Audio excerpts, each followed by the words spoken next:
Le soleil de fin d'après-midi jouait à cache-cache entre les nuages, tandis qu'Isabelle Moreau tentait de garder ses 3 petites sous contrôle au marché des Halles. Léa ajustait sa minuscule tiare rose, Camille sautillait d'étal en étal, et Alice, la plus silencieuse des 3, s'agrippait à l'ourlet de la robe de sa mère. « Maman, regarde !» lança Camille, ses boucles rousses rebondissant avec son mouvement rapide. « Cette grand-mère a besoin d'aide. » Isabelle suivit le regard de sa fille, une dame âgée, vêtue d'un tailleur en tweed bleu marine d'une élégance impeccable, luttait avec plusieurs sacs de course. Ses cheveux argentés, coiffés en un chignon soigné, brillaient sous la lumière traversant la verrière du marché. « Ce n'est pas ta grand-mère, mon cœur, » sourit Isabelle, essayant de jongler avec ses propres sacs tout en tenant les mains de Léa et d'Alice. « Mais tu as raison, elle a l'air d'avoir besoin d'un coup de main. » Les 3 fillettes, identiques à l'exception de petits détails dans leur tenue, Léa avec sa tiare rose, Camille avec son ruban bleu et Alice avec ses barrettes jaunes, observèrent la vieille dame avec une curiosité enfantine. « On dirait quelqu'un qui raconte des histoires, » murmura Léa, ses yeux verts brillant derrière ses petites lunettes. La dame tenta d'attraper une pomme sur un étal élevé, ses lourds sacs entravant son mouvement. L'un des sacs glissa de son bras, éparpillant des oranges sur le sol du marché. « Aïe donc là !» s'exclama Camille, lâchant la main de sa mère, avant qu'Isabelle ne puisse l'arrêter, courant vers les oranges qui roulaient. « Camille, attends !» cria Isabelle, mais Léa et Alice avaient déjà suivi leur sœur, comme tirées par un fil invisible.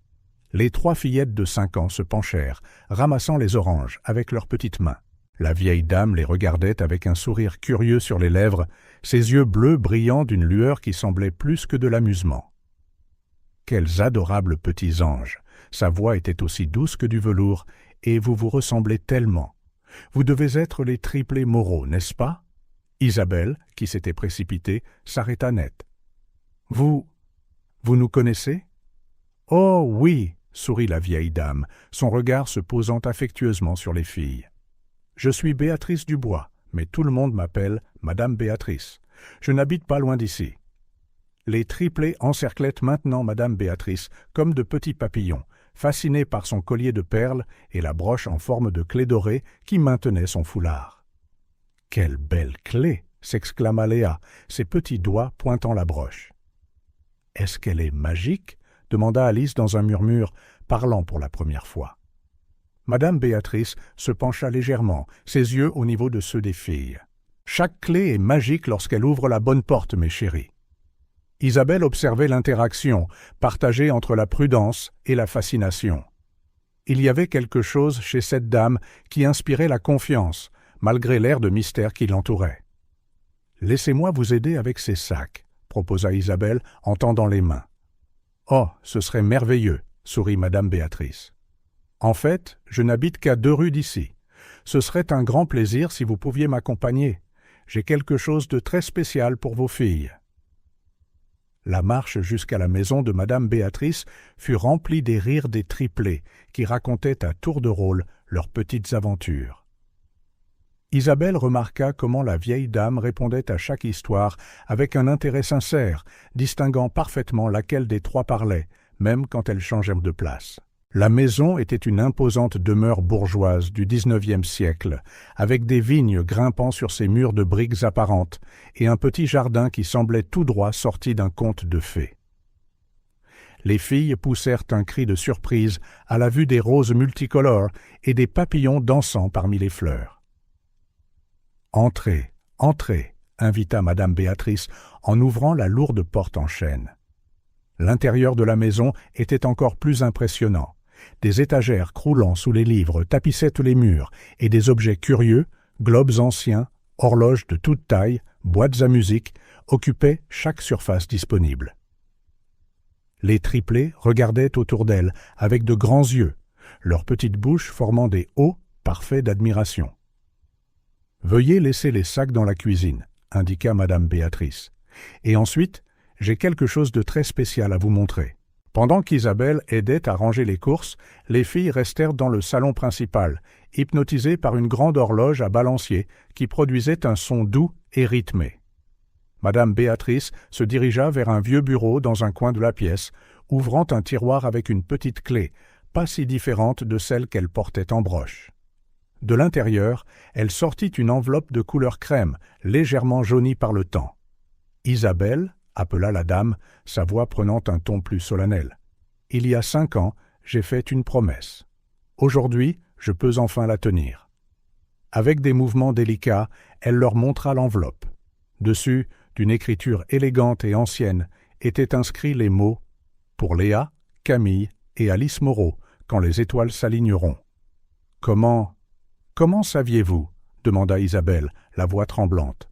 « Certaines choses doivent simplement arriver au bon moment, répondit énigmatiquement madame Béatrice.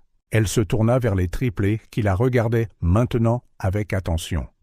« Mesdemoiselles, cette enveloppe contient quelque chose de très spécial, mais elle ne peut être ouverte que lorsque vous serez toutes ensemble, ce soir, après l'apparition de la première étoile dans le ciel. Vous me le promettez ?» Les 3 filles hochèrent la tête solennellement, leurs yeux verts fixés sur la mystérieuse enveloppe que madame Béatrice tendait maintenant à Isabelle. « Et Isabelle, ajouta doucement la dame, faites confiance à ce qui vient. Certaines histoires commencent bien avant que nous sachions que nous en faisons partie. » Quand elles quittèrent la maison de madame Béatrice, le soleil commençait à se coucher, peignant le ciel de nuances de rose et d'or. Les triplés bavardaient avec enthousiasme sur la maison magique et la dame mystérieuse, tandis qu'Isabelle tenait l'enveloppe avec précaution, sentant que quelque chose d'extraordinaire était sur le point de commencer. D'une des fenêtres du premier étage, partiellement cachée par un rideau de dentelle, madame Béatrice regardait la famille s'éloigner, un sourire satisfait sur les lèvres. « C'est fait, » murmura-t-elle pour elle-même en touchant sa broche en forme de clé. « Maintenant, il ne nous reste plus qu'à attendre. » Le dimanche matin se leva lentement, avec des rayons de soleil filtrant à travers les rideaux de la chambre des triplés. Léa fut la première à ouvrir les yeux, cherchant immédiatement ses lunettes sur la table de nuit décorée de licornes. À côté d'elle, Camille serrait encore son lapin en peluche préféré, tandis qu'Alice marmonnait quelque chose dans son sommeil. Les filles, Léa poussa doucement ses sœurs. « Est-ce qu'on va voir grand-mère Béatrice aujourd'hui ?» Le nom eut un effet magique. Camille s'assit d'un bond dans son lit, ses boucles rousses en bataille. « Oui, oui, je veux revoir les horloges magiques. » Isabelle, qui passait dans le couloir avec un panier de linge propre, s'arrêta en entendant leur conversation. Depuis la veille au soir, après qu'elles eurent ouvert la mystérieuse enveloppe qui ne contenait qu'une vieille photo en noir et blanc de 3 fillettes ressemblant étrangement à ses filles, les triplés ne cessaient de parler de madame Béatrice. « Maman » appela doucement Alice, remarquant sa mère dans l'embrasure de la porte. « On peut prendre le petit déjeuner vite ? Je veux montrer mon dessin à grand-mère Béatrice. » Isabelle hésita. Le mot « grand-mère » la prit au dépourvu. Ses filles n'avaient jamais connu leurs grands-parents. Ses propres parents étaient décédés avant la naissance des filles, et les parents de son défunt mari vivaient à l'étranger. « Mais chérie, on ne peut pas débarquer comme ça sans prévenir, » commença-t-elle, mais elle fut interrompue par 3 paires d'yeux verts suppliants. « S'il te plaît, maman !» Camille joignit les mains dans un geste de prière. Elle a dit qu'on pouvait revenir. En effet, madame Béatrice avait mentionné quelque chose à propos de futures visites, mais Isabelle ne s'attendait pas à ce que ce soit si tôt. Pourtant, il y avait quelque chose chez cette dame qui inspirait confiance, et la façon dont elle regardait les filles. « D'accord, » soupira-t-elle, cédant aux sourires identiques qui illuminaient les visages de ses filles. Mais d'abord, petit déjeuner et des vêtements propres. La marche jusqu'à la maison de madame Béatrice parut plus courte cette fois. Les triplés sautillaient joyeusement devant, leurs chaussures colorées claquant sur le trottoir. Léa portait un livre de contes, Camille tenait un dessin un peu brouillon d'un chat, et Alice serrait une petite fleur qu'elle avait cueillie en chemin. Le jardin de la demeure bourgeoise semblait encore plus magique sous la lumière du matin. Des papillons dansaient parmi les roses, et un minuscule colibri planait près d'une vigne en fleurs.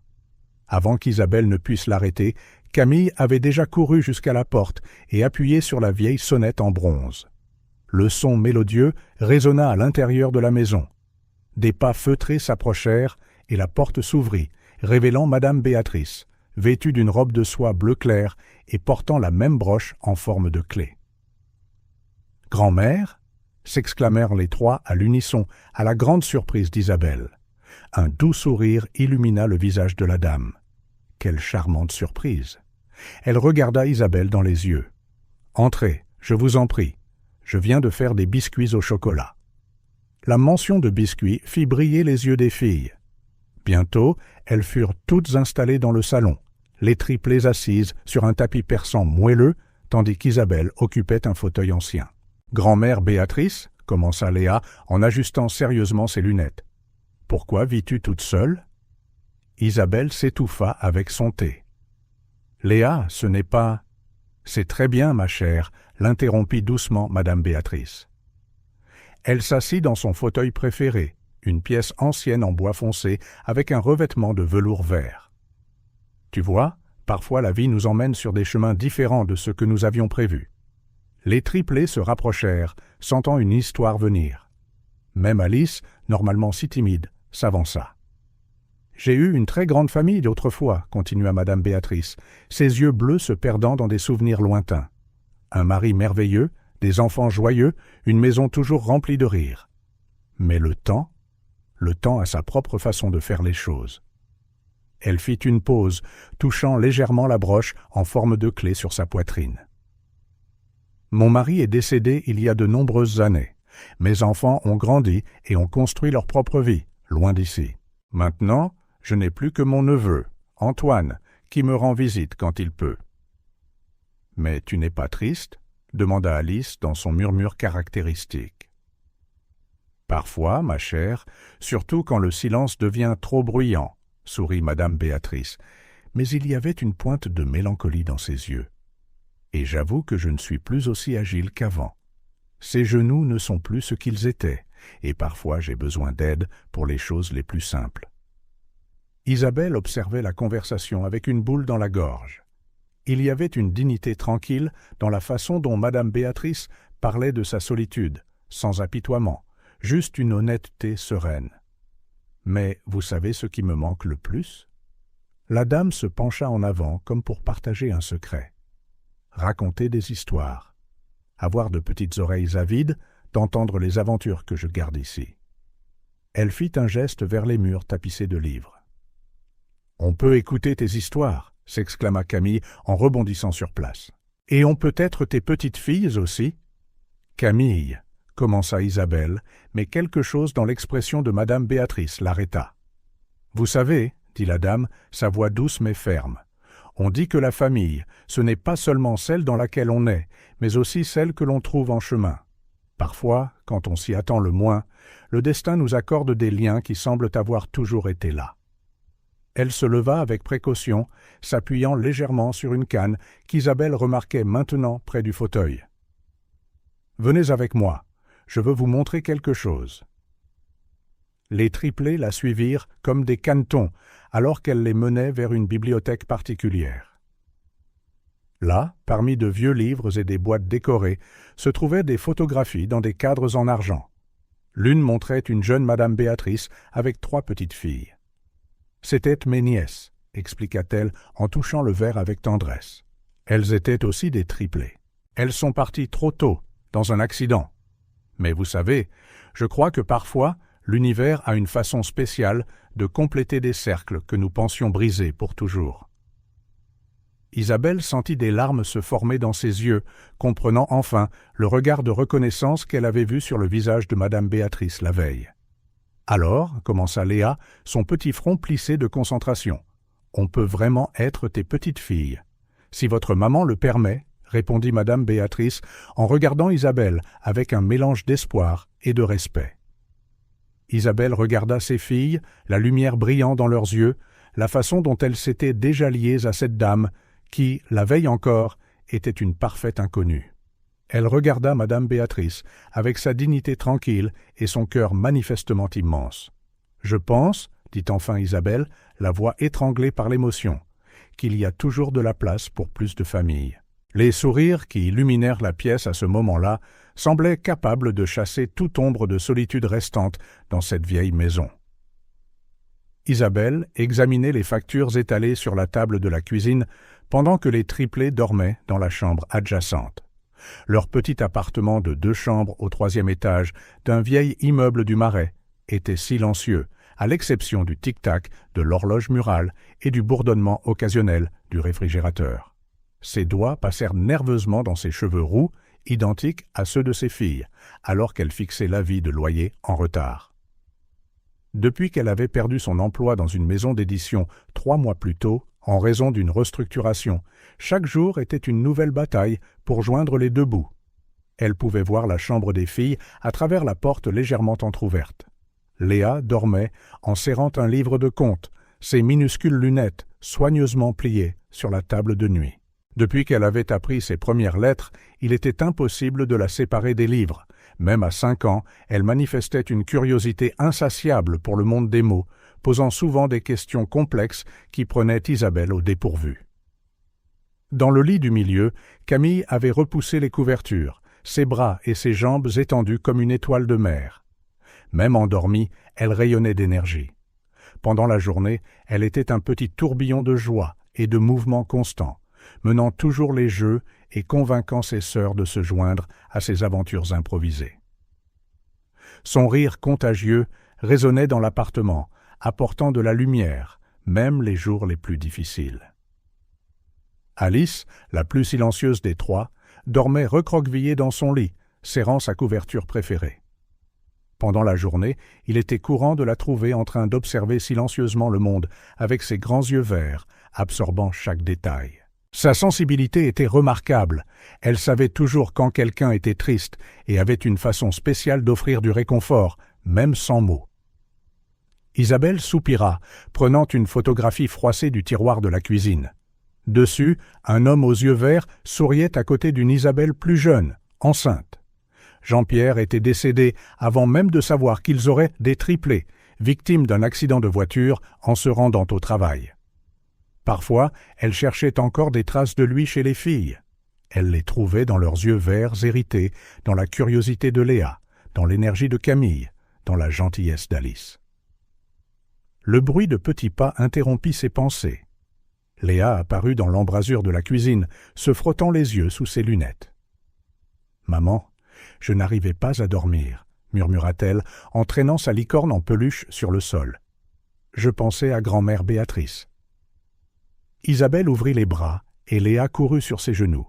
L'odeur de shampoing pour enfants et de doux rêves émanait de ses cheveux.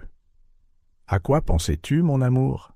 Elle a une si grande maison et elle est toute seule, » répondit Léa en tripotant un bouton du chemisier de sa mère. « Et nous, on a une petite maison, mais on est beaucoup dedans. » Isabelle sentit son cœur se serrer.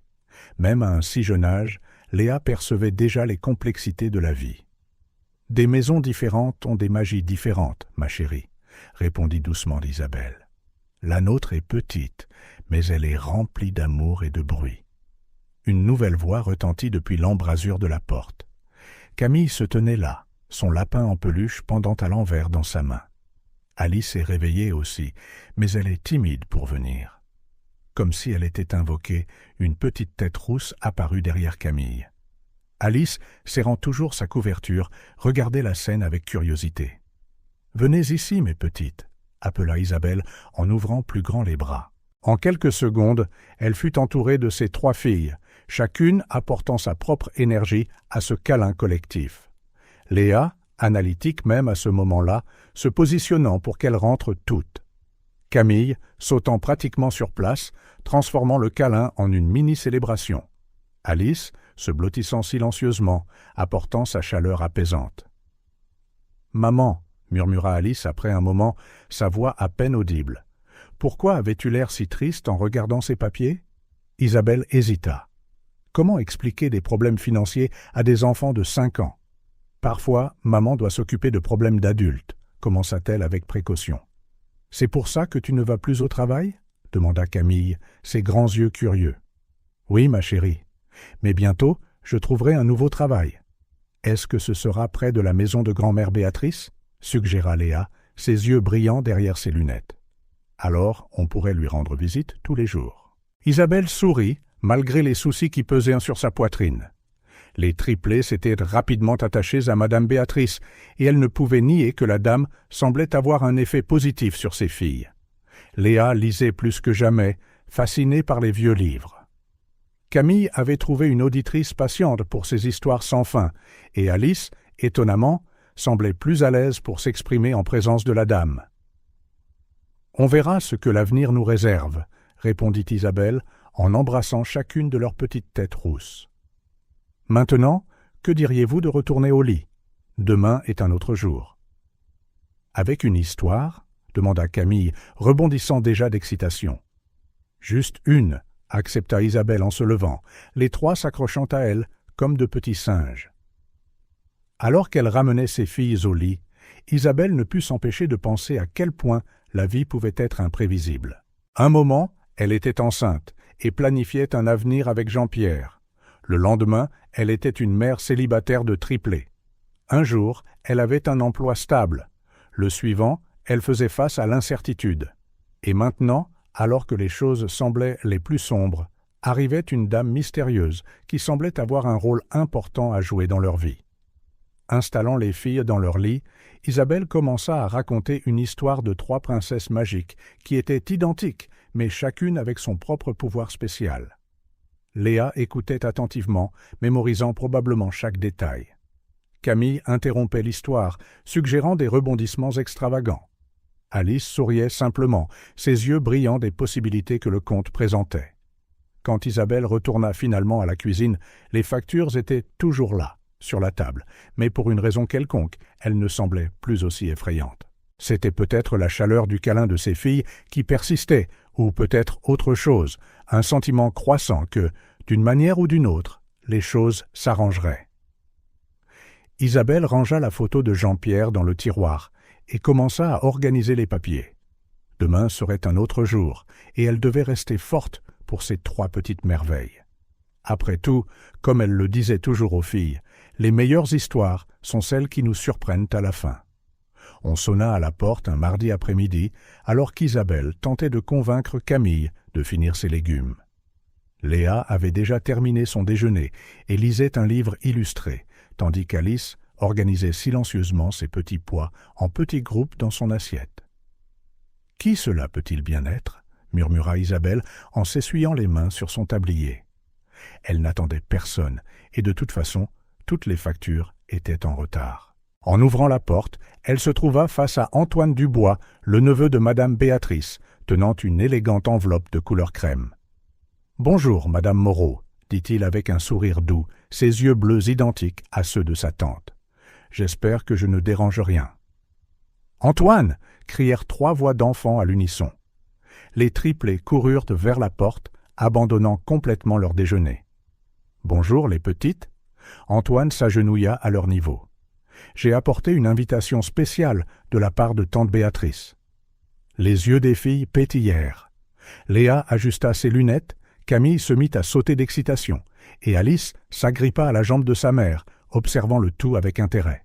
« Entrez, je vous en prie, » invita Isabelle, remarquant pour la première fois à quel point Antoine, dans son costume bien taillé, semblait déplacé dans le petit appartement aux meubles usés du Marais. « En fait, je passais juste déposer ceci. » Il tendit l'enveloppe à Isabelle. « Tante Béatrice serait si heureuse si vous pouviez la lire maintenant. J'attendrai votre réponse. » Isabelle ouvrit délicatement l'enveloppe, consciente des 3 paires d'yeux verts qui la regardaient avec anxiété. À l'intérieur se trouvait une carte écrite de la même écriture élégante que l'enveloppe mystérieuse. « Chère Isabelle, ces derniers jours, votre absence et celle des filles a rendu ma maison encore plus silencieuse. Je voudrais vous proposer quelque chose. Permettriez-vous aux triplés de me rendre visite 3 fois par semaine après le déjeuner? Je promets des histoires magiques, des friandises spéciales et par-dessus tout, beaucoup d'amour et de soin. Antoine sera toujours là et vous êtes plus que bienvenus pour nous rejoindre quand vous le pourrez. Les filles ont ramené la lumière dans ma vie. Ce serait un honneur de donner quelque chose en retour. Avec toute mon affection, Béatrice. Grand-mère Béatrice. Isabelle leva les yeux de la carte pour voir Antoine la regarder avec un sourire compréhensif. « Tante Béatrice a mentionné que vous cherchiez un emploi, dit-il doucement. Avoir des après-midi libres pourrait t'aider pour les entretiens. « S'il te plaît, maman, » supplia Camille en tirant sur l'ourlet de la jupe d'Isabelle. « Grand-mère Béatrice fait les meilleurs biscuits du monde. »« Et elle a tellement de livres, » soupira Léa d'un air rêveur. Alice ne dit rien, mais ses yeux brillaient d'espoir. Isabelle hésita. Il était vrai que quelques après-midi libres faciliteraient sa recherche d'emploi, et les filles adoraient clairement Madame Béatrice. « Peut-être qu'on peut essayer, » suggéra-t-elle prudemment. « Youpi !» Camille se mit à danser dans le salon. « On peut y aller aujourd'hui maintenant ?»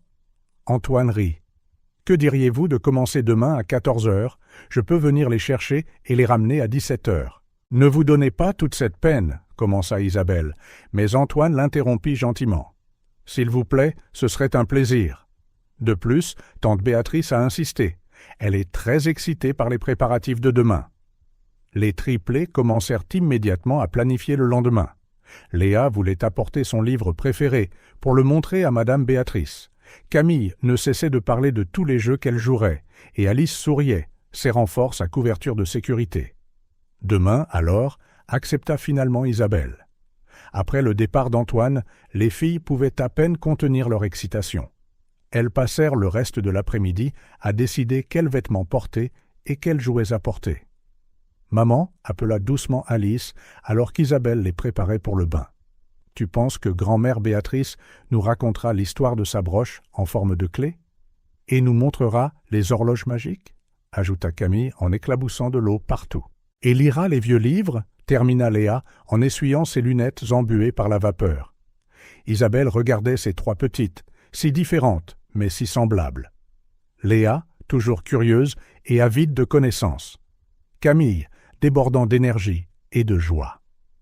Alice, silencieuse, mais profondément observatrice. « Je suis sûre que Madame Béatrice a plein d'histoires merveilleuses à partager, » sourit-elle en aidant Alice à rincer ses cheveux roux. « Mais souvenez-vous, soyez sage, suivez les règles de sa maison et ne touchez à rien sans sa permission. »« D'accord, maman », répétèrent-elles en chœur, ayant entendu ces instructions de nombreuses fois depuis leur première visite chez Madame Béatrice. Ce soir-là, après avoir bordé les filles, Isabelle s'assit dans le petit salon, regardant à nouveau l'invitation de Madame Béatrice. Il y avait quelque chose de réconfortant dans l'écriture élégante et la façon dont chaque mot semblait soigneusement choisi. Un instant, elle s'autorisa à imaginer comment seraient ces après-midi. Ses filles en sécurité et heureuses, entourées de livres et d'histoires, pendant qu'elles pourraient enfin se concentrer sur la recherche d'un nouvel emploi. Cela semblait trop beau pour être vrai. Parfois, se murmura-t-elle, se rappelant les mots de Madame Béatrice, le destin nous accorde des liens qui semblent avoir toujours existé. Et peut-être, juste peut-être, que c'était l'un de ces cadeaux. Inattendu, un peu mystérieux, mais exactement ce dont elles avaient toutes besoin à ce moment-là. La voiture noire d'Antoine s'arrêta doucement devant l'imposante demeure en Provence, pile à 14 heures. Les triplés attendirent à peine qu'il ouvre la portière pour sauter dehors, leur petit sac à dos coloré rebondissant derrière elles. Doucement, les filles, rit-il en regardant Léa ajuster ses lunettes en courant, Camille volant presque sur les marches, et Alice suivant ses sœurs avec des pas plus prudents. Madame Béatrice attendait déjà à la porte, vêtue aujourd'hui d'une robe vert émeraude qui mettait en valeur ses yeux bleus. La broche en forme de clé scintillait sur sa poitrine, captant la lumière de l'après-midi. « Grand-mère !» crièrent les trois à l'unisson, se précipitant pour l'embrasser. Mais petite, Madame Béatrice ouvrit les bras, son visage s'illuminant d'un sourire qui semblait la rajeunir. « Entrez, j'ai préparé une surprise. » Le salon avait été transformé. Une table basse était dressée avec un service à thé miniature en porcelaine, orné de minuscules roses peintes à la main. Des biscuits faits maison, des sandwichs coupés en forme d'étoiles et de cœurs, et une carafe de jus de fruits colorés attendèrent les visiteuses. « C'est un goûter de princesse !» s'exclama Camille, les yeux écarquillés d'émerveillement. « Avec de vrais biscuits !» ajouta Léa en ajustant ses lunettes pour mieux voir les friandises. Alice se contenta de sourire, ses doigts effleurant délicatement l'une des tasses en porcelaine. « Et après le thé, annonça Madame Béatrice avec une lueur espiègle dans les yeux, Nous allons faire une chasse au trésor dans la maison. » L'après-midi passa comme un rêve. Les filles apprirent à tenir leur tasse de thé comme de vraies dames, comme le leur montrait Madame Béatrice, leurs petits doigts tendus avec une élégance exagérée, faisant rire tout le monde. Antoine, qui était resté pour superviser, observait depuis un fauteuil voisin près de la fenêtre, prenant occasionnellement des photos avec son téléphone pour les montrer à Isabelle plus tard. « Grand-mère, » demanda Léa entre une gorgée de thé et une bouchée de biscuits, « pourquoi ta tasse a-t-elle une fissure dorée ?» Madame Béatrice sourit, soulevant la pièce pour que tout le monde la voie. Une ligne dorée serpentait sur la porcelaine blanche, créant un motif unique et brillant. « C'est le kintsugi », expliqua-t-elle, un art japonais qui transforme quelque chose de cassé en quelque chose d'encore plus beau. Parfois, les fissures de la vie peuvent nous rendre plus spéciaux si nous les remplissons d'or. Alice, qui parlait rarement, murmura « Comme quand papa est allé au ciel et que maman nous a remplis d'amour. » Un doux silence tomba sur la pièce. Posant délicatement sa tasse sur la table, Madame Béatrice ouvrit les bras. En quelques secondes, 3 petites filles rousses se pressèrent contre elle. « Exactement comme ça, mon amour, » dit-elle, la voix nouée par l'émotion. « Exactement comme ça. » La chasse au trésor qui suivit transforma la maison en un terrain de jeu magique. Madame Béatrice avait caché de petits indices rimés dans toute la maison, chacun menant à un nouveau mystère. Là où le temps danse en cercles infinis, tu trouveras le prochain message en miracle rythmique, lut attentivement Léa. « La grande horloge !» cria Camille en courant vers le pendule. Chaque découverte révéla de nouvelles merveilles. Un petit livre de contes illustrés pour Léa, une boîte à musique pour Camille et un délicat collier avec un pendentif papillon pour Alice. Leur cadeau magique, expliqua Madame Béatrice en aidant Alice à mettre son collier pour mes petites filles spéciales. Pendant que les filles exploraient leur nouveau trésor, Antoine remarqua quelque chose de différent chez sa tante. La fatigue habituelle dans ses yeux avait été remplacée par une lueur de jeunesse. Ses mains, normalement un peu tremblantes, bougeaient avec une nouvelle assurance alors qu'elle versait plus de thé ou ajustait un ruban dans les cheveux d'une des filles. « Tante, » commenta-t-il tranquillement, « cela fait des années que je ne t'ai pas vue si heureuse. » Madame Béatrice sourit, regardant Léa essayer d'apprendre à Camille à lire un mot particulièrement difficile dans son nouveau livre, tandis qu'Alice dansait silencieusement sur l'air de sa boîte à musique. « Tu sais, Antoine, » répondit-elle, « parfois la vie nous surprend avec de secondes chances. Regarde-les, si différentes et pourtant si semblables. Léa avec sa soif de connaissance, Camille avec son énergie débordante, et Alice avec son âme douce. Elle me rappelle tellement. » Sa voix se brisa un instant, et Antoine sut qu'elle pensait aux nièces qu'elle avait perdues tant d'années auparavant.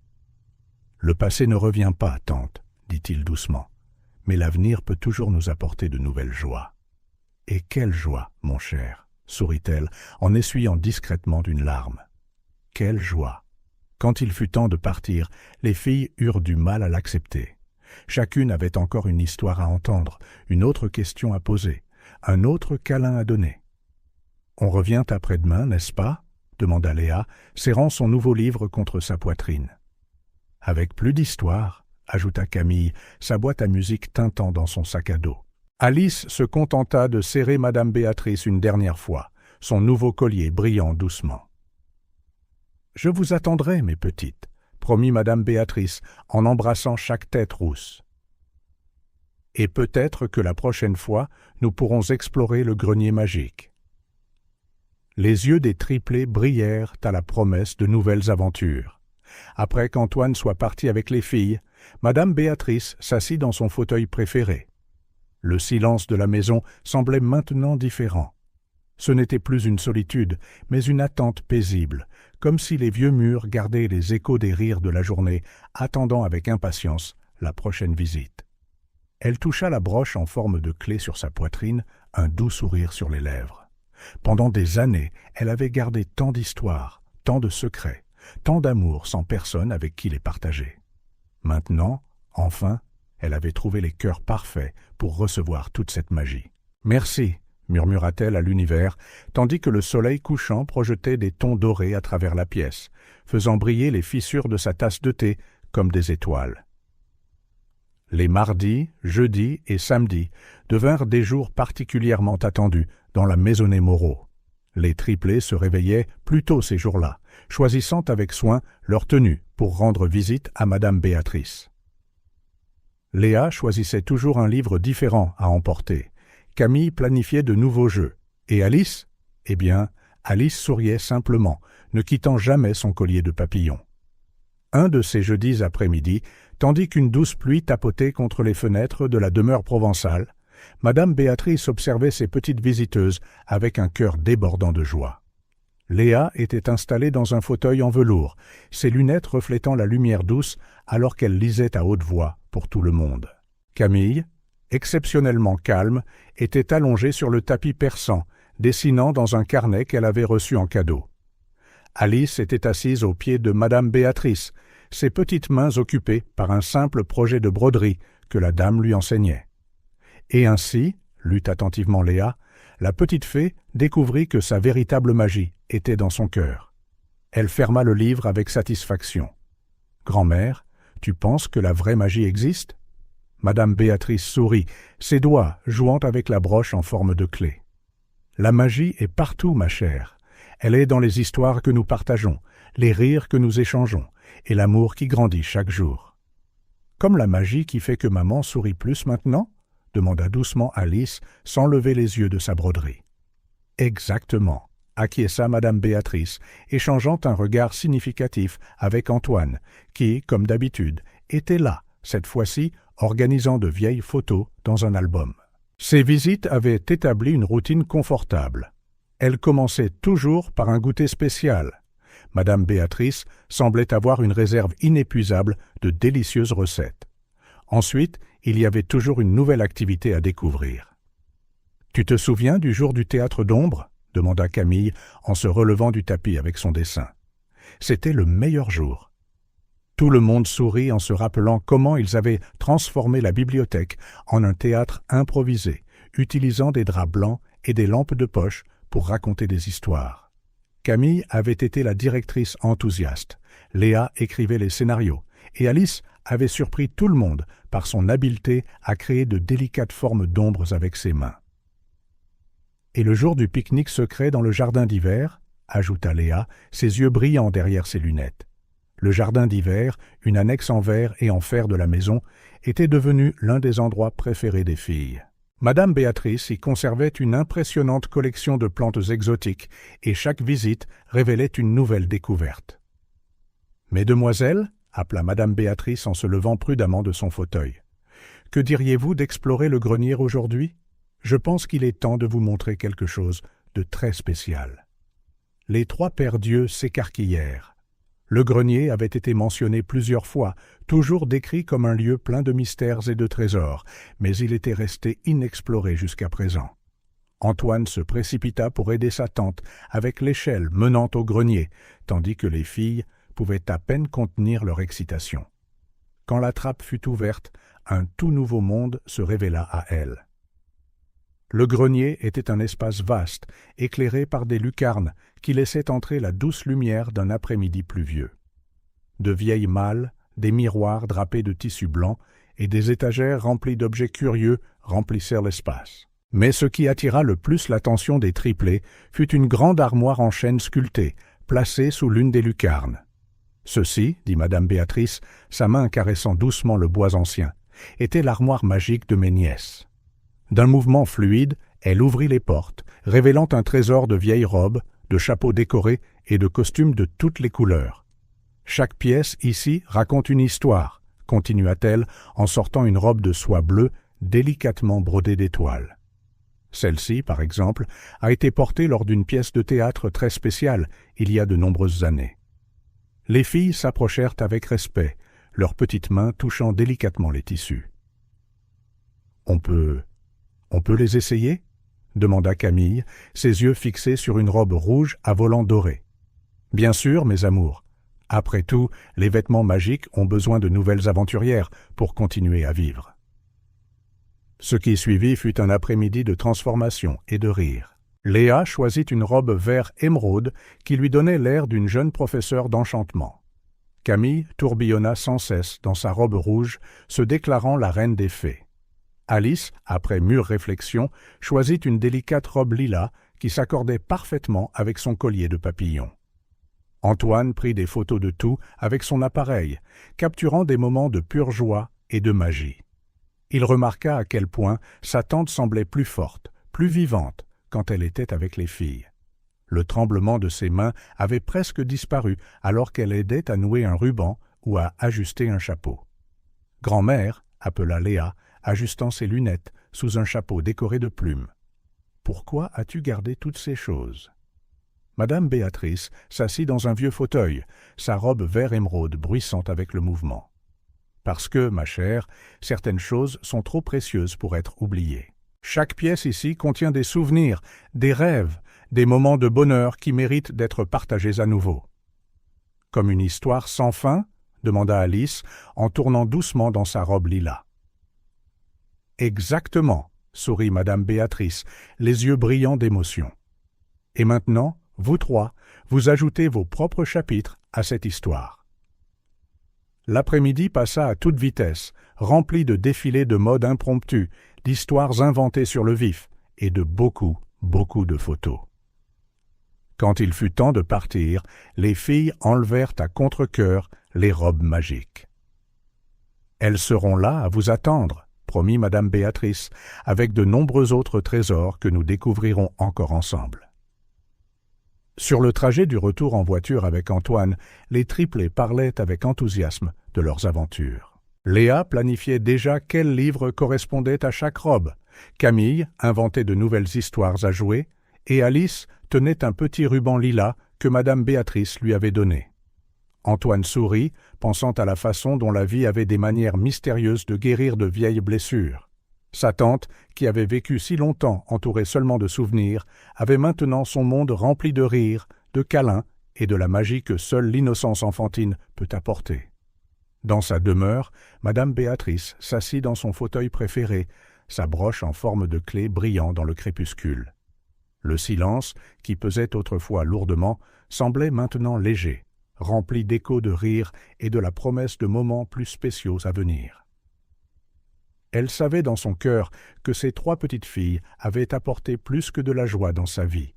Elles avaient apporté la chance de revivre la magie qu'elle pensait avoir perdue pour toujours. L'appel téléphonique arriva un dimanche soir, alors qu'Isabelle tentait de préparer les sacs à dos des filles pour la semaine.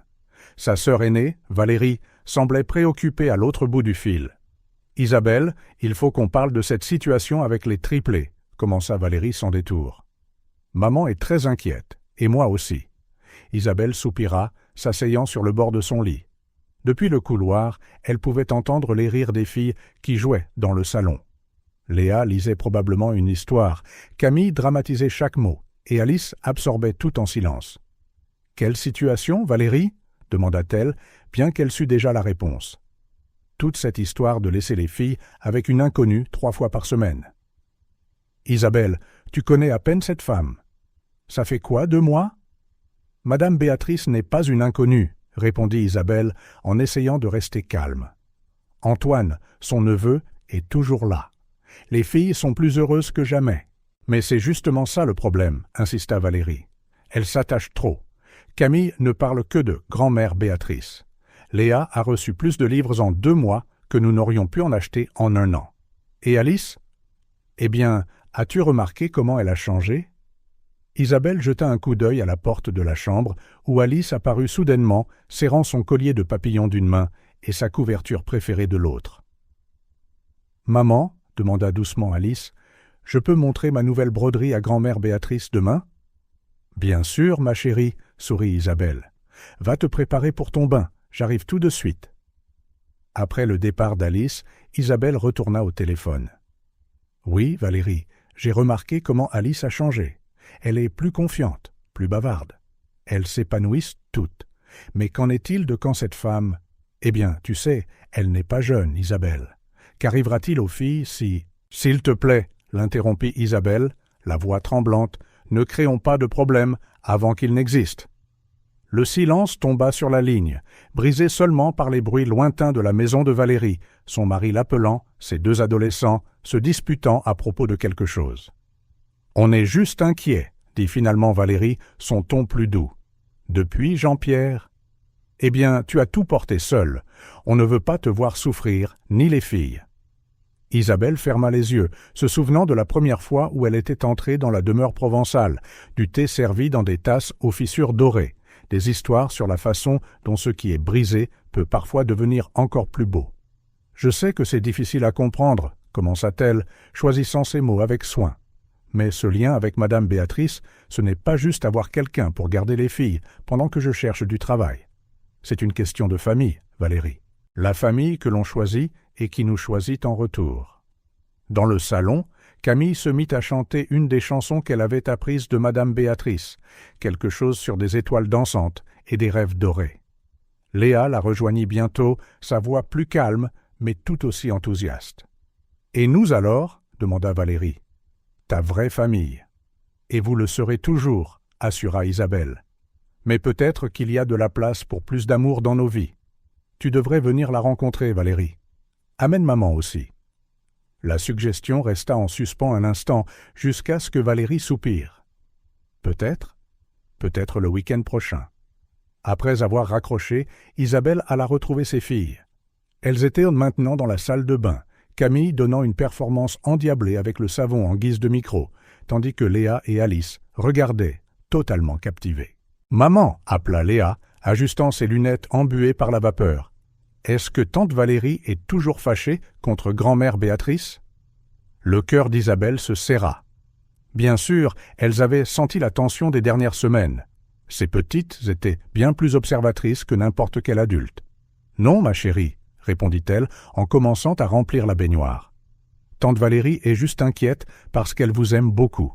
Mais grand-mère Béatrice nous aime aussi, » protesta Camille en laissant tomber le savon. « Et elle raconte les meilleures histoires, » ajouta Léa. Alice, jouant avec la mousse du bain, leva les yeux. Et elle comprend quand on est triste à cause de papa. Isabelle s'assit sur le bord de la baignoire, regardant ces 3 petites merveilles. Comment pouvait-elle expliquer que parfois l'amour se présente sous des formes inattendues, que la famille peut être plus que des liens de sang ? « Vous savez, » commença-t-elle en aidant Camille à se laver les cheveux, « parfois la vie nous offre des cadeaux dont on ne savait pas qu'on avait besoin. Comme quand vous 3 êtes nés. J'attendais un bébé, et j'en ai eu 3. Les filles gloussèrent, ayant entendu cette histoire des dizaines de fois. Et maintenant, continua-t-elle, nous avons Madame Béatrice et Antoine dans nos vies. C'est un cadeau différent, mais tout aussi spécial. Comme la tasse cassée qui est devenue plus belle, demanda Alice, faisant référence à l'histoire du kintsugi qu'elle aimait tant. Exactement ça, mon amour. Ce soir-là, après avoir bordé les filles, Isabelle s'assit dans son petit salon, regardant les photos qu'Antoine avait prises au cours des dernières semaines. Sur chaque image, elle voyait ses filles rayonnantes de bonheur. Léa absorbée par de nouveaux livres, Camille dansant dans de vieilles robes, Alice apprenant à broder. Elle prit son téléphone et, après un moment d'hésitation, envoya un message à Antoine.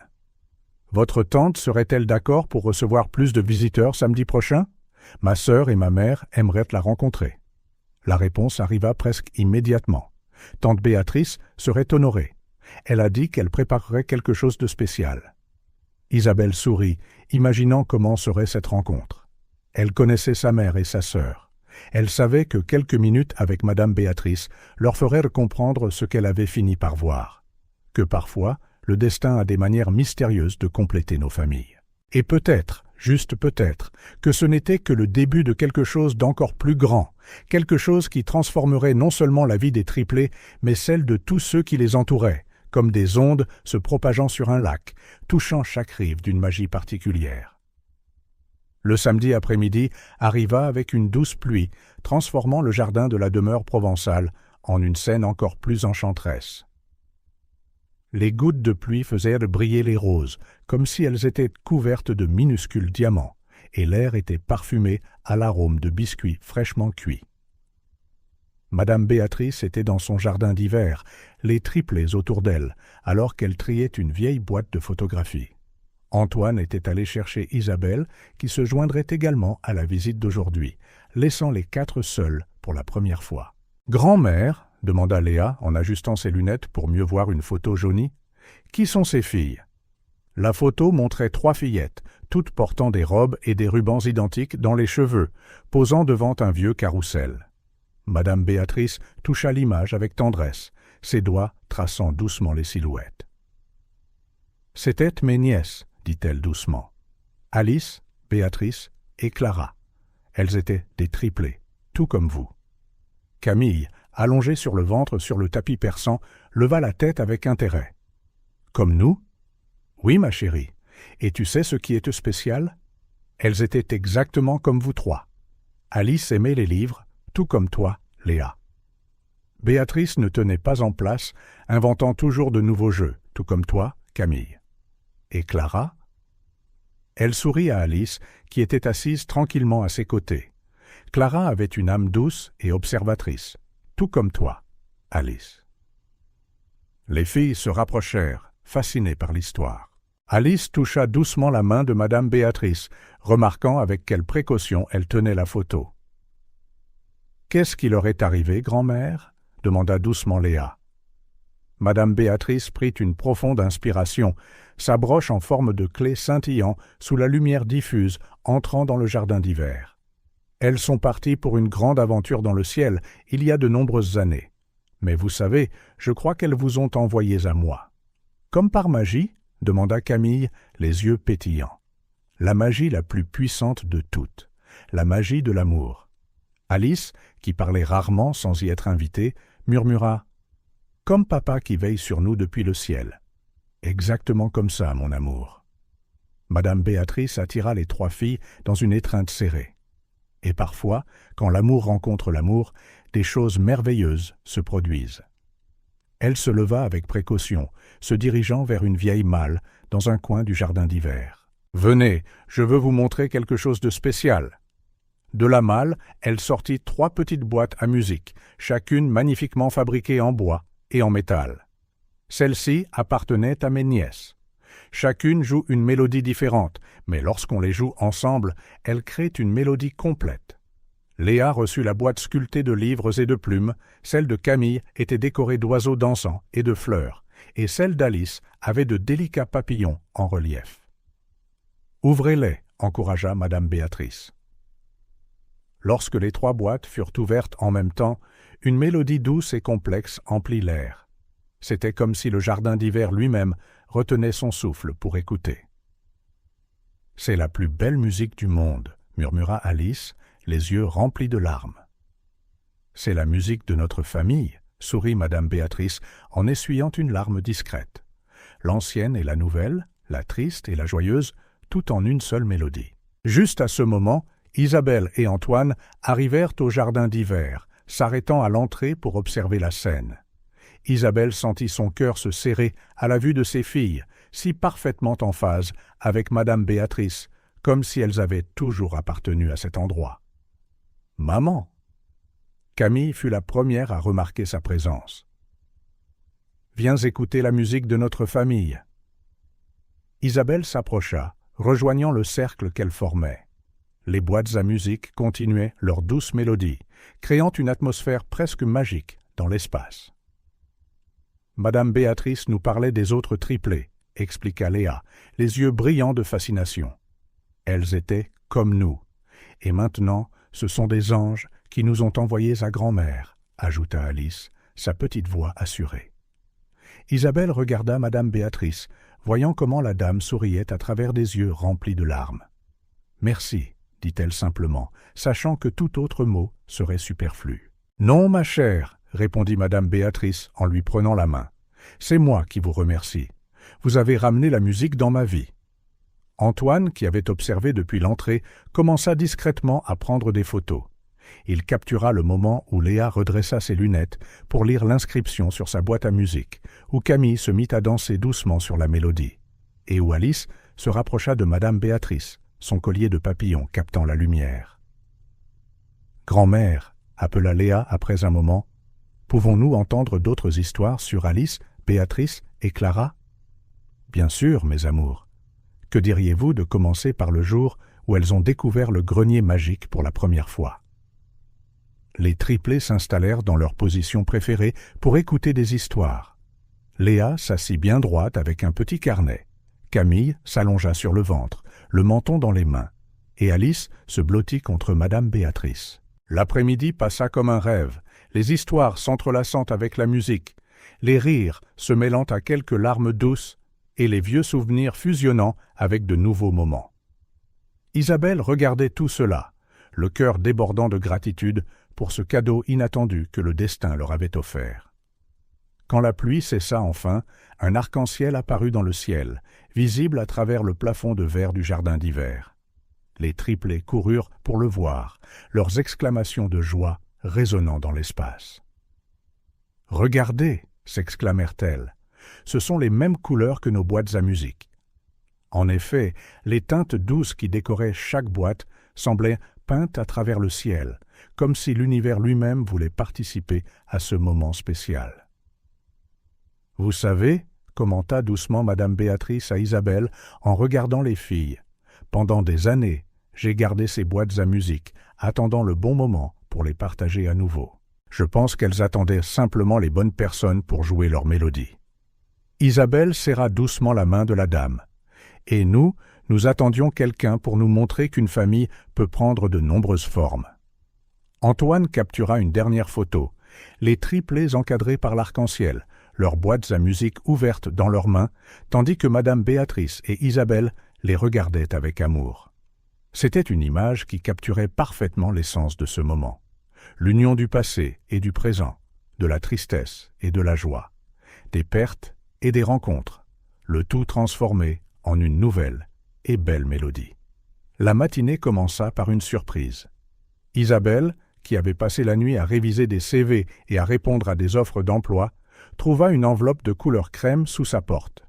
À l'intérieur se trouvait une note écrite de l'écriture élégante de Madame Béatrice et une carte de visite. « Chère Isabelle, une vieille amie à moi cherche une éditrice pour sa petite librairie. J'ai immédiatement pensé à vous. Si vous êtes intéressé, veuillez la contacter. Affectueusement, Béatrice. » La carte de visite était pour un endroit appelé « Librairie des Merveilles », situé à quelques rues de la demeure provençale. Le cœur d'Isabelle s'emballa. C'était sa première vraie piste d'emploi en des mois. « Maman ?» La voix de Léa venait de la chambre des filles. « Il y a d'autres enveloppes ici. » Isabelle trouva ses 3 petites assises par terre, entourées d'enveloppes de couleur crème identiques. Chacune portait son nom écrit en cursive sur le devant. « Je peux ouvrir la mienne ?» Camille déchirait déjà la sienne, avant que quiconque ne réponde. À l'intérieur de chaque enveloppe se trouvait une carte différente. Celle de Léa contenait un bon pour choisir 5 livres à la librairie des Merveilles. Celle de Camille avait des billets pour un spectacle de théâtre pour enfants le week-end suivant, et celle d'Alice avait une invitation à une leçon spéciale de jardinage dans le jardin d'hiver. Grand-mère Béatrice pense à tout. Camille tourbillonna dans la pièce avec son billet. Isabelle regardait ses filles, chacune réagissant différemment à leur cadeau. Léa listait déjà mentalement les livres qu'elle voulait, ses lunettes glissant sur son nez alors qu'elle rêvassait. Camille ne tenait pas en place, planifiant bruyamment ce qu'elle porterait à la pièce. Et Alice, elle serrait son invitation contre son cœur, arborant un doux sourire. Plus tard ce jour-là, lors de la visite prévue à la demeure, Isabelle remarqua de petits changements qu'elle n'avait pas vus auparavant. Il y avait toujours des fruits frais et des collations nutritives préparées pour les filles. Des fournitures scolaires apparaissaient, comme par magie, chaque fois que nécessaire, et Antoine proposait toujours de les chercher ou de les emmener où elles devaient aller. « Vous n'avez pas à faire tout ça, » commenta Isabelle à Madame Béatrice, regardant les triplés jouer dans le jardin. « Ma chère, » sourit Madame Béatrice, en ajustant sa broche en forme de clé. « La famille prend soin de la famille. De plus, vous n'avez aucune idée de la joie que vos filles apportent à cette vieille maison. » À ce moment, Camille courait dans le jardin, poursuivant des papillons. Léa lisait à haute voix depuis un banc, et Alice arrosait soigneusement quelques fleurs avec un minuscule arrosoir. « Vous savez, » continua Madame Béatrice, « depuis que j'ai perdu mes nièces, cette maison a été si si silencieuse. Antoine fait ce qu'il peut pour me rendre visite, mais il a sa propre vie. Vos filles, elles ont ramené la musique. Isabelle regarda Alice interrompre son arrosage pour écouter plus attentivement l'histoire de Léa, tandis que Camille arrêtait sa course pour poser une question sur le livre. Comme elles gravitaient naturellement les unes vers les autres, créant leur propre petit univers. « Et pour la librairie ?» demanda doucement madame Béatrice. « J'ai un entretien demain, » répondit Isabelle, un mélange d'espoir et de nervosité dans la voix. « Excellent, Antoine peut garder les filles pendant que vous y allez. »« Mais... » »« Pas de mais, » l'interrompit gentiment madame Béatrice. « Souvenez-vous, la famille prend soin de la famille. » Le lendemain matin, alors qu'Isabelle se préparait pour son entretien, elle trouva une autre enveloppe crème dans son sac. À l'intérieur se trouvait une délicate barrette à cheveux avec une pierre verte qui correspondait parfaitement à ses yeux. « Pour vous porter chance, » disait la note, signée non seulement par madame Béatrice, mais aussi par 3 gribouillis enfantins représentant ses filles. L'entretien fut un succès. L'amie de madame Béatrice, une dame posée nommée Marguerite, semblait prête à apprécier Isabelle avant même leur rencontre. La librairie était petite mais accueillante, avec une section pour enfants particulièrement enchanteresse. « Béatrice m'a dit que vous aviez des triplés, » dit Marguerite en faisant visiter les lieux à Isabelle. Quelle merveilleuse coïncidence! Isabelle n'eut pas besoin de demander ce qu'elle voulait dire. Il y avait des photos sur les murs de la librairie, certaines montrant 3 fillettes identiques devant la boutique des décennies plus tôt. Ses nièces passaient des heures ici, sourit Marguerite au souvenir. Alice, toujours dans la section aventure. Béatrice, inventant des histoires pour les enfants de passage. Et Clara? Eh bien, Clara avait une place spéciale près de la fenêtre où elle pouvait lire en paix. Exactement comme le seraient ses propres filles, pensa Isabelle. Quand elle retourna à la demeure pour chercher les filles, elle trouva un spectacle qui lui réchauffa le cœur. Léa était assise dans le vieux fauteuil, lisant à haute voix à madame Béatrice, qui brodait quelque chose de délicat. Camille dramatisait chaque scène de l'histoire, utilisant des voix différentes pour chaque personnage. Et Alice, assise au pied de madame Béatrice, apprenait à faire de petits points sur la broderie. « Maman !» Camille fut la première à la remarquer. « Comment ça s'est passé? Tu l'as eu? La barrette a porté chance ?» Isabelle sourit, sachant que ses filles avaient probablement passé la matinée sur des charbons ardents. « Oui, ma chérie, je commence lundi. » Les célébrations éclatèrent immédiatement. Camille se lança dans une danse de la victoire, Léa applaudit avec enthousiasme, et Alice courut l'embrasser. Madame Béatrice regardait, les larmes aux yeux, son sourire aussi brillant que sa broche en forme de clé. « Cela mérite une célébration spéciale, » annonça-t-elle en se levant avec sa grâce habituelle. « Antoine, mon cher, pourriez-vous apporter ce paquet spécial ?» Antoine, qui avait tranquillement pris des photos, disparut un instant et revint avec une vieille boîte en bois sculptée. À l'intérieur se trouvait un service à thé en porcelaine, chaque pièce décorée de minuscules papillons dorés. « Ce service, » expliqua madame Béatrice alors qu'Antoine dressait la table, « appartenait à ma grand-mère. Elle disait toujours que les meilleures célébrations sont celles partagées avec la famille que l'on choisit. » Alors qu'elle sirotait du thé dans les tasses délicates, très prudemment dans le cas des triplés, Isabelle réfléchit à combien leurs vies avaient changé ces derniers mois. Ce n'était pas seulement le nouvel emploi ou l'aide pratique qu'elle recevait. C'était quelque chose de plus profond, un sentiment d'appartenance, de famille élargie, d'amour multiplié. Léa avait maintenant non seulement de nouveaux livres, mais quelqu'un qui partageait son amour de la lecture. Camille avait trouvé un public toujours prêt à applaudir ses performances impromptues. Et Alice? Alice s'épanouissait sous le regard doux de madame Béatrice, trouvant sa voix dans des moments de compagnie tranquille. « Grand-mère » appela doucement Alice, tenant sa tasse de thé à 2 mains. « Pouvons-nous faire ça tous les jours ?»« Tu veux dire le thé ?» sourit madame Béatrice. « Non, être une famille. » Le silence qui suivit fut rempli d'amour. Le genre d'amour qui transcende les liens du sang, qui trouve son chemin à travers le temps, qui guérit les vieilles blessures et crée de nouvelles possibilités. « Ma chère, » répondit madame Béatrice, la voix tremblante. « Nous le sommes déjà. Une famille, tous les jours, pour toujours. » Isabelle regarda ses trois petites, Léa ajustant ses lunettes pour mieux voir les détails de la tasse, Camille comptant les papillons dorés sur chaque pièce, Alice se blottissant contre madame Béatrice, et sentit qu'elles étaient enfin complètes. Non pas parce qu'elles avaient besoin de quelqu'un d'autre, mais parce qu'elles avaient trouvé exactement qui elles étaient censées trouver. Antoine immortalisa le moment en une photo. 6 sourires, 6 cœurs, une seule famille. Et au centre de la table, le service à thé avec ses papillons dorés brillait dans la lumière de l'après-midi, comme une promesse que les meilleurs moments étaient encore à venir. L'automne peignit le jardin de la demeure provençale de teintes d'or et de rouge quand Isabelle réalisa à quel point ses filles avaient changé au fil des mois. Assise dans le jardin d'hiver, elle observait les triplés à travers les panneaux de verre, chacune absorbée par sa propre activité, mais toutes transformées par l'amour et les soins de madame Béatrice. Léa était assise sous un grand érable, des feuilles dérivant autour d'elle comme une pluie dorée.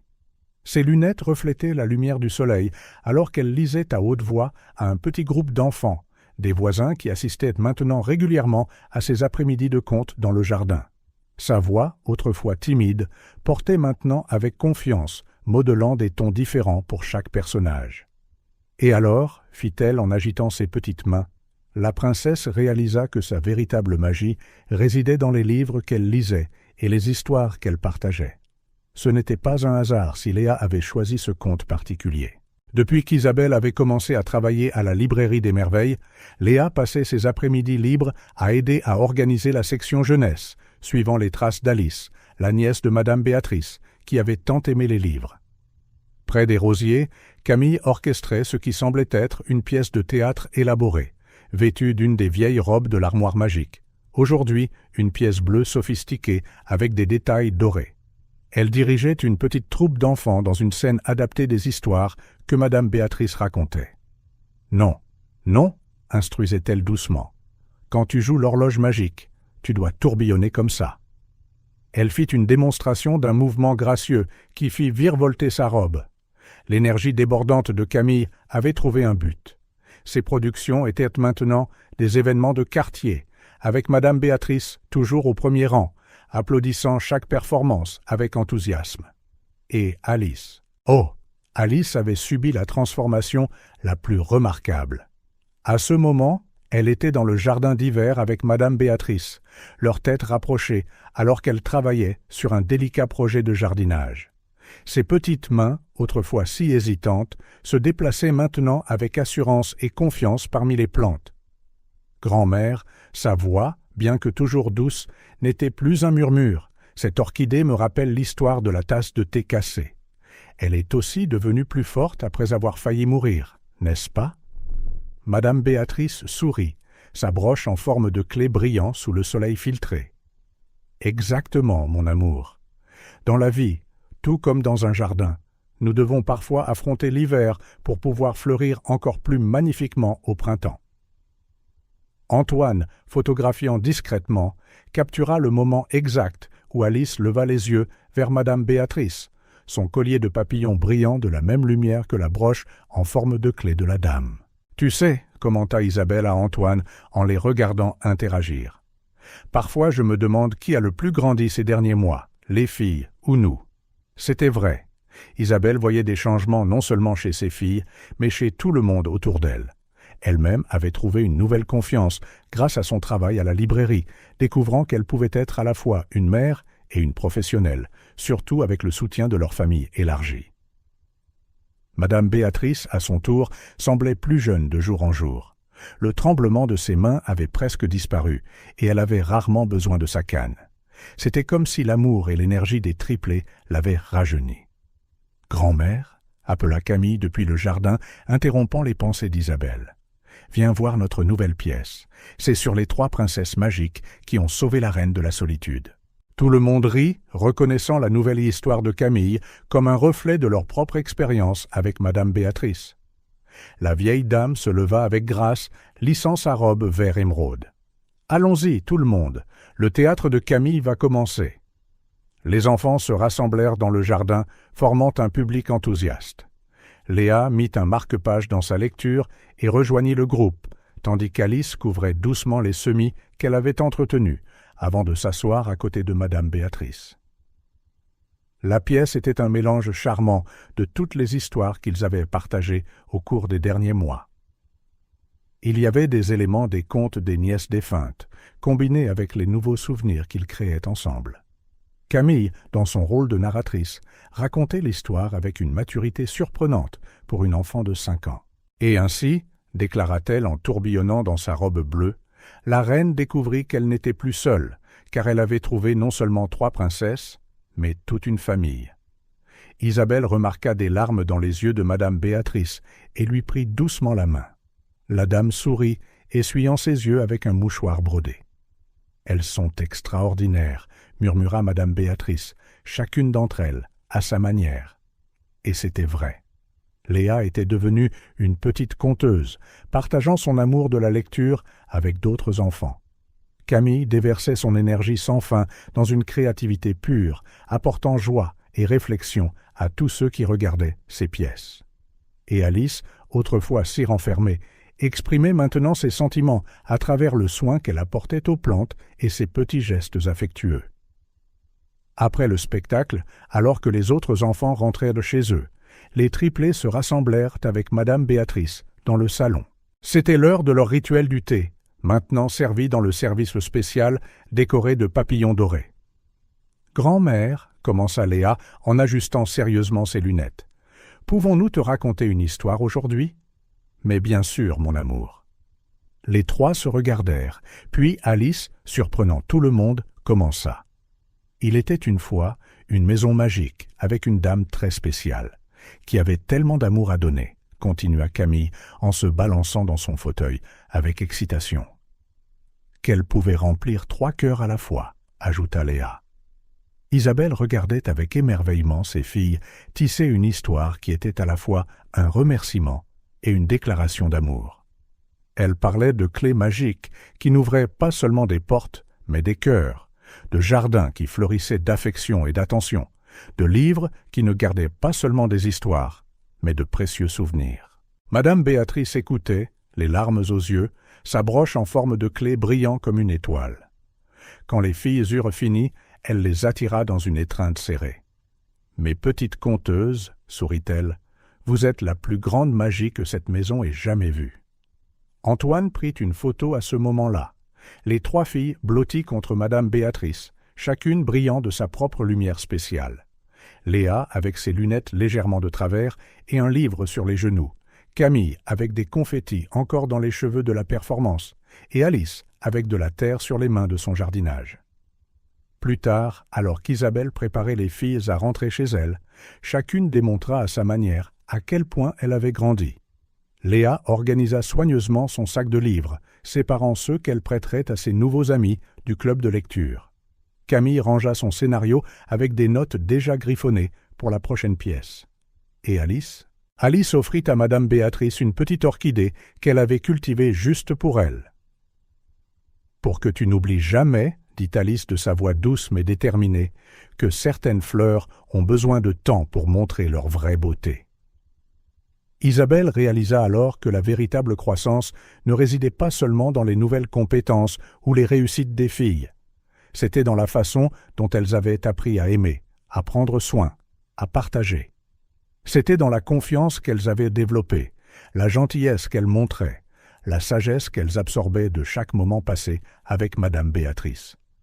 Et peut-être, pensa-t-elle, en regardant le soleil se coucher à travers les fenêtres de la demeure, baignant tout de lumière dorée, que la plus grande croissance de toutes était la compréhension que la famille est bien plus qu'une lignée de sang. C'est un jardin que nous cultivons ensemble, une histoire que nous écrivons jour après jour, une mélodie que nous jouons en harmonie, chacun ajoutant sa propre note spéciale. La journée commença différemment à la demeure provençale. Antoine arriva plus tôt que d'habitude, son costume impeccable contrastant avec son expression tendue. Il trouva Madame Béatrice dans le jardin d'hiver où elle arrosait les orchidées qu'Alice l'avait aidé à cultiver. Tante Béatrice, sa voix semblait plus formelle que d'habitude. Nous devons parler de quelque chose d'important. Madame Béatrice leva les yeux de ses plantes, remarquant immédiatement le changement dans le comportement de son neveu. « Bien sûr, mon cher. Les filles seront là dans 1 heure. Nous avons le temps. » Dans le salon, Antoine s'assit raidement sur le bord du canapé, ses mains agitées sur ses genoux. « Tante, je suis inquiet. Es-tu sûre de tes récentes décisions ?»« Quelle décision, Antoine ?» demanda doucement Madame Béatrice, bien que ses yeux bleus montrassent qu'elle savait déjà. « J'ai entendu dire que tu avais modifié ton testament, » dit-il en essayant de contrôler sa voix, « et que tu as inclus ses enfants. » La broche en forme de clé sur la poitrine de Madame Béatrice scintilla alors qu'elle se déplaçait dans son fauteuil. « Les triplés, tu veux dire? Léa, Camille et Alice? »« Oui. »« Tante, écoute, je comprends que tu te sois attachée à elle, mais... » Il fit une pause, choisissant ses mots. « Elles ne sont pas vraiment ta famille. Ce ne sont pas tes nièces. Et qu'est-ce qui définit la famille, Antoine ?» La voix de Madame Béatrice était toujours douce, mais il y avait une nuance de fermeté. Avant qu'il ne puisse répondre, des voix d'enfants emplirent l'air. Les triplés étaient arrivés en avance, amenés par Isabelle, qui devait s'occuper de quelque chose à la librairie. Grand-mère. Camille fut la première à faire irruption dans la pièce, s'arrêtant brusquement en sentant la tension.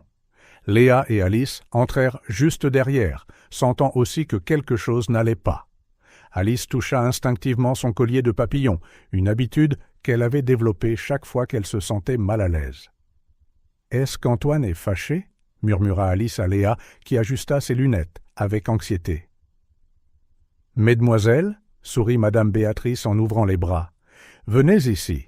Antoine et moi parlions juste de la famille. » Les triplés s'approchèrent prudemment, remarquant à quel point Antoine semblait différent de la figure de l'oncle gentil qu'elle connaissait.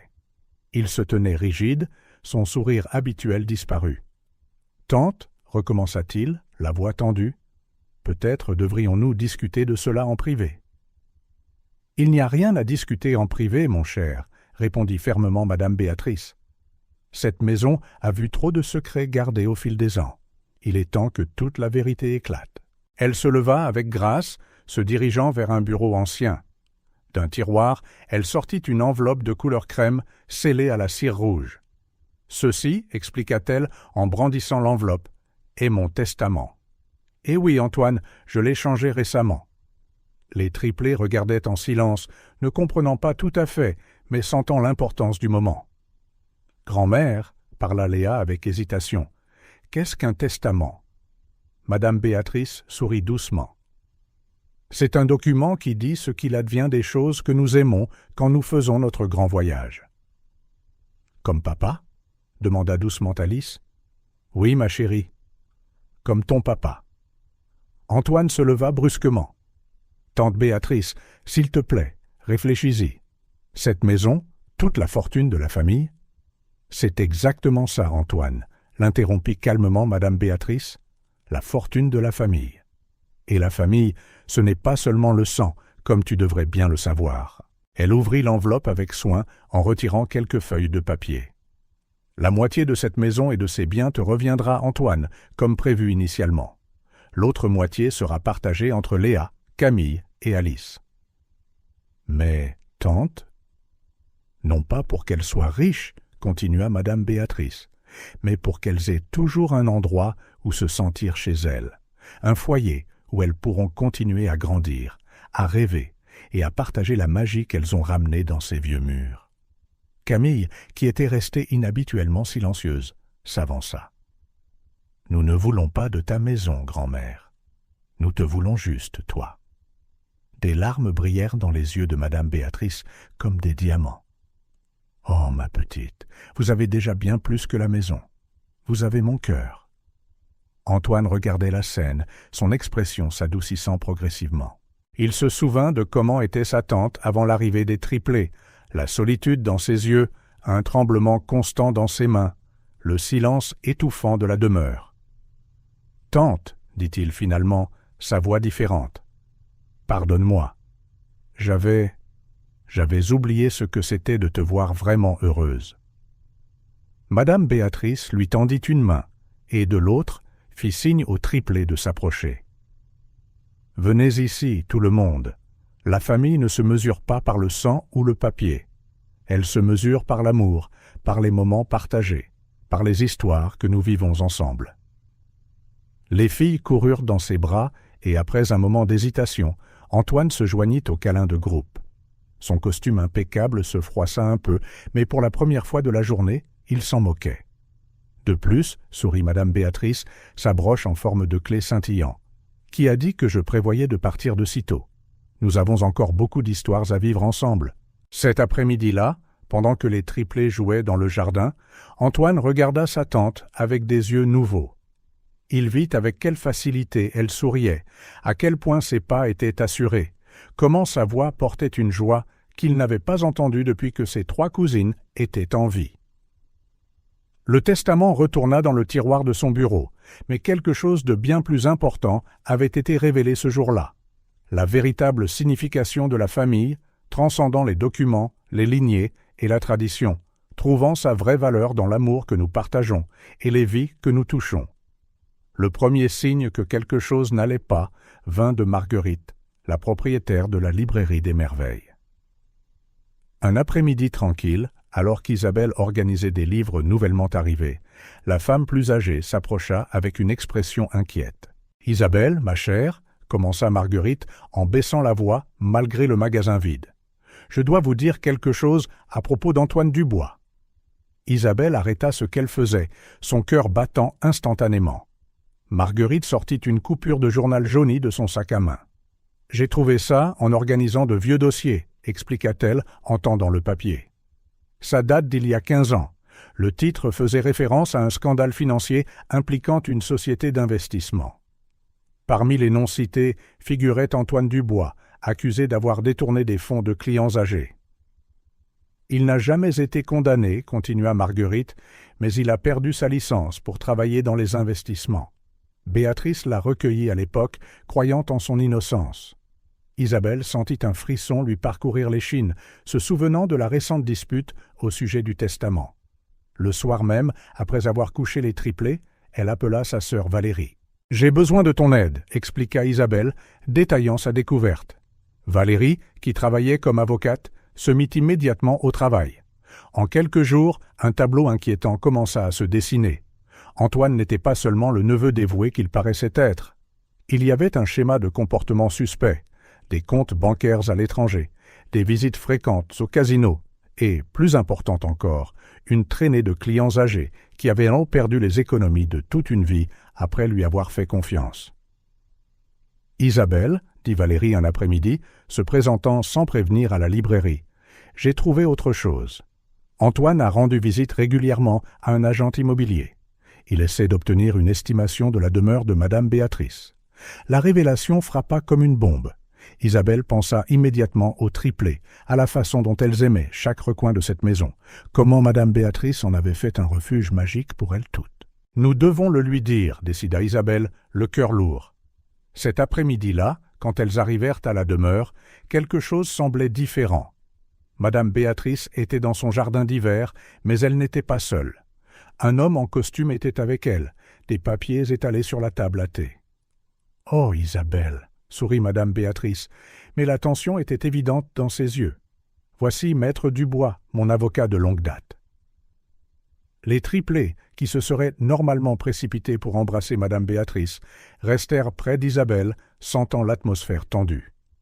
En fait, maître Dubois se leva, redressant ses lunettes. « Votre visite est très opportune.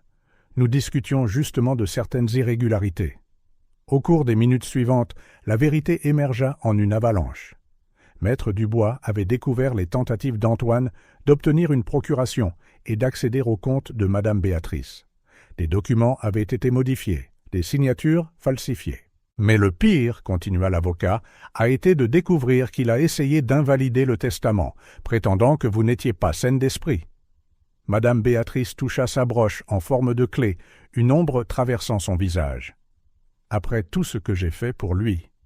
Léa, toujours la plus perspicace, se rapprocha de madame Béatrice. « Grand-mère, es-tu triste ?»« Un peu, mon amour, » répondit-elle honnêtement. « Parfois, les gens nous déçoivent.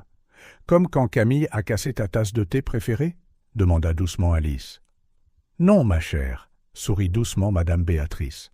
« Les accidents arrivent par amour, comme quand Camille était si excitée de me servir du thé. Ce qui fait mal, c'est quand les gens choisissent de nous faire du mal. » À ce moment, des pas résonnèrent dans le couloir. Antoine entra dans la pièce, s'arrêtant net à la vue de tout le monde réuni. « Tante Béatrice, » commença-t-il, mais maître Dubois l'interrompit. « Monsieur Dubois, je vous suggère de partir immédiatement. »« La police est en route. »« La police ?» murmura Camille à Léa, qui expliqua doucement qu'ils arrêtent les méchants. Antoine pâlit, ses yeux balayant la pièce jusqu'à ce qu'il se pose sur les triplés. Un instant, il sembla vouloir dire quelque chose, mais il se tourna et sortit précipitamment. « Il ne reviendra pas, n'est-ce pas ?» demanda Alice en serrant son collier de papillon. « Non, mon amour, » répondit fermement Madame Béatrice. « Parfois, les gens doivent quitter nos vies pour que nous puissions être vraiment heureux. » Dans les jours qui suivirent, beaucoup de choses changèrent à la demeure provençale. Maître Dubois aida à réorganiser tous les documents, s'assurant que tout était protégé en toute sécurité cette fois-ci. Valérie fournit un soutien juridique supplémentaire, comprenant enfin pourquoi Isabelle faisait si profondément confiance à Madame Béatrice. Le testament fut refait, cette fois avec toutes les garanties légales possibles. La demeure et la plupart des biens de Madame Béatrice seraient partagés à parts égales entre les triplés, avec une clause spéciale garantissant qu'Isabelle pourrait tout gérer jusqu'à la majorité des filles. Mais le plus important, déclara Madame Béatrice lors d'un après-midi spécial avec toute la famille réunie dans le jardin d'hiver, c'est que cette maison reste un lieu d'amour, d'histoire et de magie. Léa, Camille et Alice, vêtues de leur tenue préférée de l'armoire magique, serrèrent fort Madame Béatrice. « Tu sais, » dit Isabelle à sa sœur Valérie en regardant la scène, « parfois, les pires situations nous montrent qui est vraiment notre famille. » Valérie hocha la tête, comprenant enfin. Elle regarda Léa ajuster ses lunettes pour lire une nouvelle histoire. Camille répétait une pièce spéciale sur la victoire de l'amour, et Alice s'occupait tranquillement de ses plantes, son collier de papillons scintillant, aux côtés de la broche en forme de clé de Madame Béatrice. La demeure, presque perdue à cause de la cupidité, était maintenant plus vivante que jamais. Les rires des triplés résonnaient dans les couloirs. Les histoires emplissaient chaque recoin, et le véritable amour familial avait enfin trouvé sa place permanente dans ces vieux murs. Et au centre de tout cela, Madame Béatrice souriait, sa broche en forme de clé brillant comme toujours, sachant qu'elle avait fait le bon choix en ouvrant son cœur à 3 petites filles qui avaient ramené la magie qu'elle pensait avoir perdue pour toujours. Le printemps arriva à la demeure provençale, apportant non seulement de nouvelles fleurs au jardin, mais aussi un sentiment renouvelé de paix et de possibilités. Les changements commencèrent subtilement. D'abord la rénovation du jardin d'hiver, maintenant fleurie des orchidées qu'Alice entretenait avec amour. Puis la bibliothèque fut agrandie avec plus d'étagères pour accueillir les livres que Léa choisissait avec enthousiasme à la librairie des merveilles. Enfin, le grenier magique fut transformé en un petit théâtre où Camille pouvait répéter ses pièces avec tout l'espace dont elle avait besoin. Un après-midi particulièrement ensoleillé, Isabelle regardait ses filles jouer dans le jardin de la demeure, qui était maintenant officiellement leur maison. Le déménagement avait été progressif. D'abord quelques vêtements, puis quelques jouets, jusqu'à ce que, naturellement, le petit appartement du Marais soit échangé contre l'étreinte chaleureuse de la demeure provençale. Parfois, je me demande encore si tout cela est réel, commenta Isabelle à Madame Béatrice, qui tricotait calmement dans son fauteuil préféré sur la véranda. « L'amour est toujours réel, ma chère, » répondit la dame, sa broche en forme de clé scintillant dans la lumière de l'après-midi. « Nous devons juste garder nos cœurs ouverts pour le reconnaître quand il arrive. » Dans le jardin, chacune des triplés avait trouvé sa propre place spéciale. Léa était assise sous le grand érable, maintenant orné de petites lanternes qui transformaient ses feuilles en une canopée magique. Son club de lecture avait grandi et aujourd'hui, elle menait une discussion animée sur les contes de fées avec d'autres enfants du quartier. « Et voyez » expliqua-t-elle en ajustant ses lunettes avec excitation. « comment la princesse a réalisé que sa vraie force était dans sa gentillesse, pas dans sa couronne. Près des rosiers, Camille répétait sa dernière production, une adaptation musicale de la façon dont les triplés ont trouvé leur grand-mère magique. Son talent naturel pour le théâtre s'était épanoui, et maintenant ses spectacles étaient attendus avec impatience par toute la communauté. « Non, non !» guidait-elle patiemment sa petite troupe. « Quand nous chantons la rencontre au marché, nous devons tourbillonner comme ça, comme si nous répandions de la magie. » Et dans le jardin d'hiver, Alice travaillait tranquillement sur son nouveau projet, un jardin miniature qui racontait l'histoire de la famille à travers les plantes et les fleurs. Chaque parterre représentait un chapitre différent de leur voyage ensemble. « Grand-mère » appela-t-elle doucement en levant les yeux de son travail.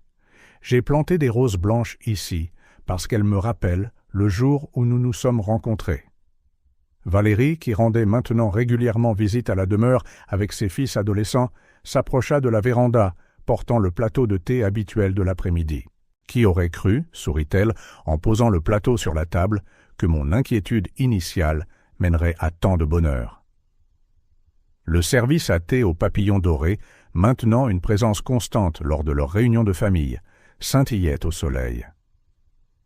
Les petites réparations de kintsugi racontant leurs propres histoires de renouveau et de résilience. « Vous savez ce qui m'étonne le plus ?» songeait Madame Béatrice en regardant les triplés. Comment chacune a découvert sa propre forme de magie. C'était vrai. Léa avait transformé son amour des livres en un don pour rassembler les gens à travers les histoires. Son club de lecture incluait maintenant non seulement des enfants, mais aussi leurs parents, formant une communauté liée par le pouvoir des mots.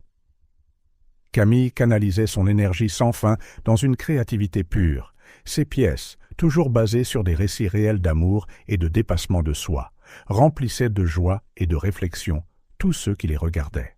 Et Alice, autrefois si timide, avait trouvé sa voie en prenant soin des plantes et des gens. Son jardin thérapeutique, comme elle l'appelait, devint un lieu de guérison et de paix pour tous ceux qui le visitaient. « Mesdemoiselles, » appela Madame Béatrice, « venez ici. J'ai quelque chose à vous montrer. » Les triplés coururent vers la véranda, les joues roses de leurs activités. Madame Béatrice sortit de sa poche 3 petites clés dorées, chacune avec un charme différent. Un livre, un masque de théâtre et un papillon. Celles-ci, expliqua-t-elle en en tendant une à chaque fille, sont des copies de la clé que je porte en broche. Parce que cette maison et toute la magie qu'elle contient vous appartient aussi maintenant. Tout comme le cœur de grand-mère, s'exclama Camille en serrant sa clé. Exactement, sourit Madame Béatrice, parce que le vrai trésor n'est pas dans les murs ou les objets, mais dans l'amour que nous partageons. Isabelle regardait, les larmes aux yeux, se souvenant de comment tout avait commencé. 3 petites filles regardant une dame âgée au marché, un acte spontané de gentillesse, une enveloppe mystérieuse qui allait changer leur vie pour toujours. Pensez, commenta-t-elle à Valérie, que tout cela a commencé par un simple désir d'aider quelqu'un à porter ses courses. Parfois, répondit Valérie en versant du thé dans les tasses ornées de papillons, les plus grands miracles commencent par les plus petits gestes. L'après-midi se poursuivit paisiblement, rempli de rires, d'histoires et de la douce mélodie des boîtes à musique qui décoraient maintenant le salon. Léa retourna bientôt à son club de lecture, utilisant sa nouvelle clé comme un marque-page spécial. Camille l'accrocha à un ruban, la déclarant son porte-bonheur pour toutes ses futures performances. Et Alice? Alice sourit simplement, plaçant sa clé à côté de son collier de papillon, les 2 symboles brillant ensemble comme des étoiles. « Grand-mère » demanda doucement Alice en aidant à ramasser les tasses de thé. « Savais-tu que tout cela allait arriver quand tu nous as rencontrés pour la première fois ?» Madame Béatrice sourit en touchant sa broche en forme de clé. « Non, mon amour, mais je savais qu'il y avait quelque chose de spécial en vous. Parfois, le cœur reconnaît sa famille avant que l'esprit ne puisse le comprendre. » Le soleil commença à se coucher, peignant le ciel de teintes roses et dorées qui rendèrent la demeure provençale encore plus magique. Les lanternes du jardin commencèrent à s'allumer automatiquement, l'une des nombreuses surprises magiques que la maison recelait. Isabelle regardait ses filles, chacune immergée dans sa propre marque de magie.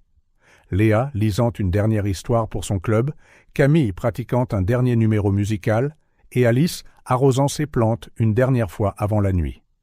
« Tu sais, dit-elle à Madame Béatrice, je crois que je comprends enfin ce que tu voulais dire à propos des fissures remplies d'or. » La vieille dame sourit, voyant comment sa famille avait grandi et s'était transformée. « Oui, ma chère. Parfois, il faut se briser un peu pour laisser entrer la lumière. Et quand nous trouvons les bonnes personnes pour nous aider à réparer, nous devenons encore plus beaux et plus forts qu'avant. » La nuit s'installa doucement sur la demeure provençale, apportant avec elle des étoiles qui semblaient scintiller en harmonie avec les lanternes du jardin. Les triplées, fatiguées mais heureuses, se préparèrent à dormir dans leur nouvelle chambre, chacune décorée pour refléter leurs personnalités uniques. Et tandis que la maison devenait silencieuse, Madame Béatrice s'assit dans son fauteuil préféré, sa broche en forme de clé brillant sous la douce lumière de la lampe. Dans ses mains, elle tenait la vieille photographie de ses 3 nièces, mais maintenant, au lieu de la tristesse, son cœur débordait de gratitude.